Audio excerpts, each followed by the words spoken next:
In this video, I'm going to talk about set subtraction, and we're going to use the example a minus b here.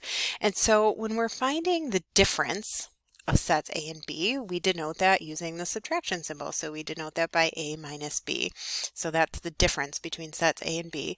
And what does that mean? Well, it means that we need to find all of the elements in set a that are not in set B. And so there's a couple of different ways you can do this. One way is visually. So one way is we could just draw a Venn diagram. And I'm going to use this example here, example 2. So this example requires a 2-circle Venn diagram since there's sets A and B. So I'm just going to label this circle A and B, and then I'm going to start by labeling all the numbers that need to go in the center that A and B share. So it looks like they both share a 6, so I'll put a 6 in the middle, and then A also has a 4, an 8, and a 10. And then B looks like it has a 3 and a 12, so I'll put those down. And then I'm going to go through the universal set, and I'm going to go through all of those numbers and make sure that they're all in the diagram somewhere. So like the number 1 isn't a part of A or B, so I'll put that on the outside.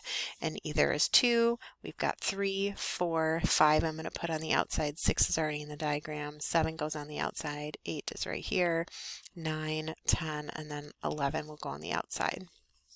Next, I'm just going to say the meaning again, and I'm going to shade as I'm kind of talking about this. So A minus B means all the elements in A, but not in B. So if I want to shade that, it means I want to shade all of circle A, the parts of circle A that are by themselves, that are not including B. So that would be all of this.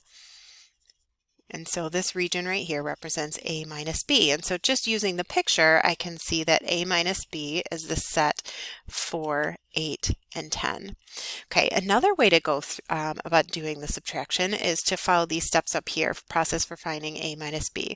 So it can be helpful to list the elements in A. So I'm just going to list those out again. So 4, 6, 8, and 10. And then cross off all of the elements that are in B. I actually like to write B down as well underneath.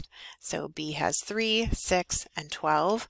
And then what I do is I just cross off any of the common elements. So they both have 6, and that's it. And then the answer is whatever is left in A. So the elements that are not crossed off in A. So that would be the 4, the 8, and the 10. So A minus B is the set of 4, 8, and 10. So you can see here that I get the same answer, it's just a different process.